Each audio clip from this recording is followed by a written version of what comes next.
पाठ 13 टाइलीकरण कार्यपत्रक 118। प्रश्न देखते हैं। करुणा एक कागज को अलग अलग आकृतियों से नीचे दिए गए चित्र की भांति ढकती है। तो देखिए यहाँ पे कुछ आकृति दी हुई है। यहाँ पे देखिए वर्ग है, त्रिभुज है, एक स्टार है, एक षष्ठभुज है, एक ए है इंग्लिश अक्षर का और एक इंग्लिश अक्षर का पी है। तो आइए देखते हैं कि कौन किससे ढक जाएगा।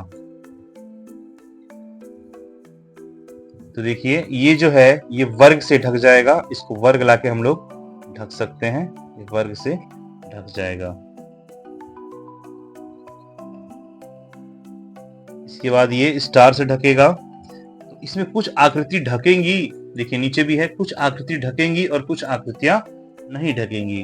तो इसके ऊपर देखिए कुछ प्रश्न दिए हुए हैं, इसको देख लेते हैं। लिखा है बताइए कौन सी आकृतियां कागज को पूरी तरह से ढक लेगी। तो देखिए आकृति नंबर 1 यानी आकृति नंबर 1 और आकृति नंबर 2 को देखिएगा।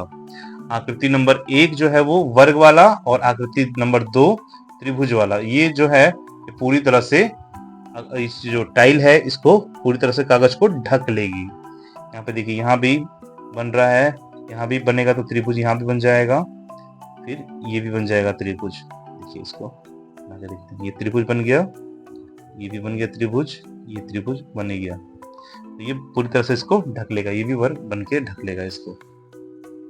अगला प्रश्न है कौन सी आकृतियां कागज को पूरी तरह से ढक नहीं सकती हैं। तो दो तो ढक सकती हैं और जो नहीं ढक सकती वो देख लेते हैं यहाँ पे कौन कौन सी।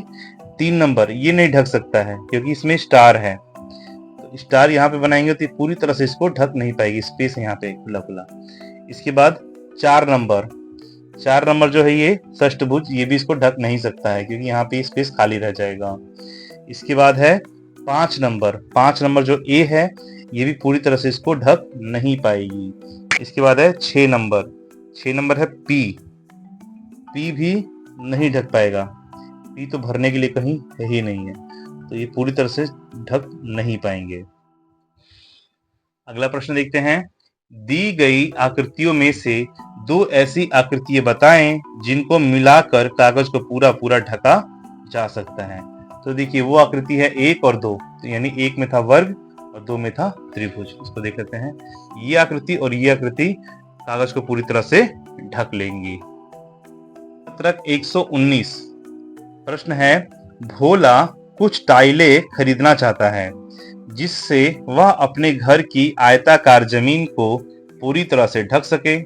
नीचे दी गई टाइल को देखकर बताइए कि भोला को कौन सी टाइल खरीदनी चाहिए। तो यहाँ पे देखिए हम लोग पहले जान ले कि वो उसका जो घर है वो उसकी जो जमीन है वो आयताकार है, आयताकार है जिसमें जिसको ढकने के लिए आयताकार ही हमको चाहिए। तो इसके लिए हम लोग क्या करेंगे, इसको नहीं लेंगे, ये तो वृत्त है, इसको भी नहीं लेंगे, ये पूरी तरह से नहीं ढकेगी, इसको भी नहीं लेंगे। ये जो टाइल है ये इसके घर की जमीन को पूरी तरह से ढक लेगी, तो ये आंसर हुआ ख। इसके बाद है दिए गए चित्रों का प्रयोग करके बताइए कि कौन सी आकृति ग्रिड पेपर को पूरी तरह से ढक लेगी। तो देखिए ग्रिड पेपर है, कौन सी आकृति इसमें से पूरी तरह से ढक लेगी। तो सबसे पहले तो ये ए आकृति है, इसको जब हम लोग बनाते रहेंगे तो ये लाइन से पूरी तरह से इसको ढक लेगी, बनाएंगे तो पूरी तरह से ढक लेगी। बी को देखते हैं, जब बी को हम लोग बनाते हैं तो देखिए ये कुछ ऐसा बनेगा, ये कुछ ऐसा बनेगा।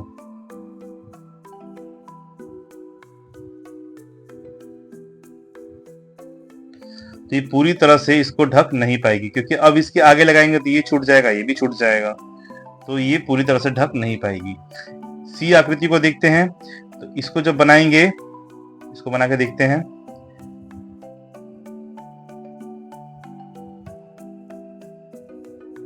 तो देखिए ये भी आकृति पूरी तरह से इसको ढक नहीं पाएगी क्योंकि अब इसके आगे लगाएंगे तो ये छूट जाएगा, ये भी छूट जाएगा, तो ये भी नहीं ढक पाएगा।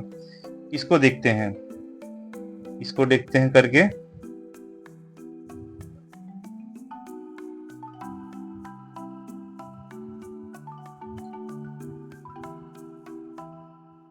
तो तो ये आकृति जो है वो पूरी तरह से ढक लेगी, क्योंकि जब इसको आधा यहाँ से लगा दिए तो सेम आधा हम लोग यहाँ से भी इसको लगा सकते हैं, तो इससे ये पूरी तरह से ढक जाएगी।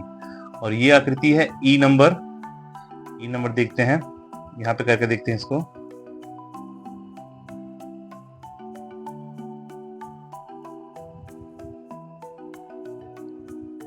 ई नंबर से भी पूरी तरह से नहीं ढक पाएगी। तो यानी ये जो ग्रिड पेपर है वो किससे ढकेगा, तो ए से और डी से। इसके बाद अगला कार्यपत्रक करते हैं, कार्यपत्रक नंबर 120। लिखा है दिए गए उदाहरणों को ग्रिड पेपर पर बनाइए। देखिए ग्रिड पेपर पे इसको बनाना है, तो सबसे पहले इसको हम लोग बनाए हैं। यहाँ पे देखिए इसको बनाए हैं, इसको बना दिए हैं। अब ये इसको बनाते हैं। इसको जब बनाएंगे, इस जगह इसको थोड़ा सा बड़ा बनाते हैं हम लोग।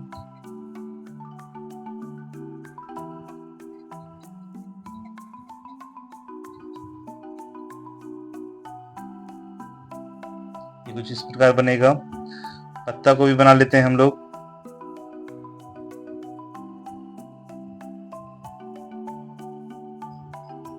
सही से नहीं बन पाएगा पत्ता, लेकिन कोशिश कर रहे हैं, बन जाएगा।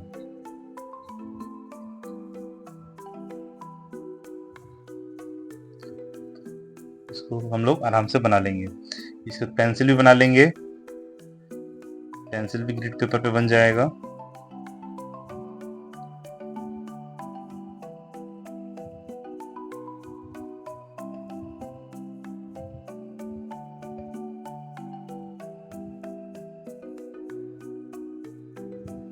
इसके बाद इस चक्र को भी बना लेंगे हम लोग। ये चक्र है, इसको भी गोल बना लेंगे। अब लिखा है अगला प्रश्न, एक फर्श पर 86 टाइलें लगाई जा सकती हैं। यदि रवि ने 50 टाइलें लगाई हैं तो बताइए उसे और कितने टाइलों की जरूरत होगी। तो देखिए एक फर्श पर 86 टाइल तो लगाई जा सकती हैं और रवि ने 50 टाइलें लगाई हैं, तो कितनी बचेगी, तो 86 में से 50 टाइल्स जो है वो उसको घटा देंगे। तो इसका आंसर आएगा कि और 36 टाइल्स लगाना बाकी है, यानी और 36 टाइल लगाई जा सकती है, की जरूरत होगी। इसके बाद है, यदि एक टाइल का मूल्य 110 रुपए है तो कुल टाइलों को लगाने के लिए कितने रुपए खर्च करने पड़ेंगे। तो एक टाइल का मूल्य है 110 रुपए, तो कुल टाइल हमारे पास कितनी थी, तो थी 86। तो 86 टाइल्स का मूल्य कितना हो जाएगा, इसको 86 को 110 से गुणा कर देंगे। तो 86 को जब 110 से गुणा करेंगे तो आएगा 9460 रुपए। तो सभी टाइल्सों को लगाने के लिए 9460 रुपए खर्च करने पड़ेंगे। लास्ट प्रश्न है, यदि रवि टाइल खरीदने में 9900 रुपए लगाता है तो बताइए उसने कुल कितनी टाइलें खरीदी होंगी। तो टाइल खरीदता है वो 9900 रुपए का, तो उसने कुल कितनी खरीदी होंगी टाइल से। तो यहाँ पे देखिए एक टाइल्स का मूल्य था 110 रुपए, तो 1 रुपए मूल्य का कितना टाइल होगा, तो 1/110 कर देंगे। तो इसको हम लोग एक एक नियम से करेंगे, तो ये हो जाएगा 9900 रुपए जो उसने टोटल लगाया है, गुना 1/110।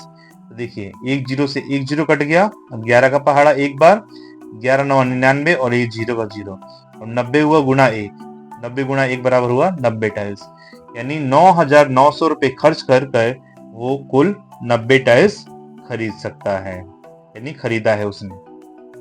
तो इसी के साथ ये कार्यपत्रक हमारा यहीं पे समाप्त होता है और ये विषय भी हमारा यहीं पे समाप्त होता है। मिलते हैं किसी अन्य वीडियो में।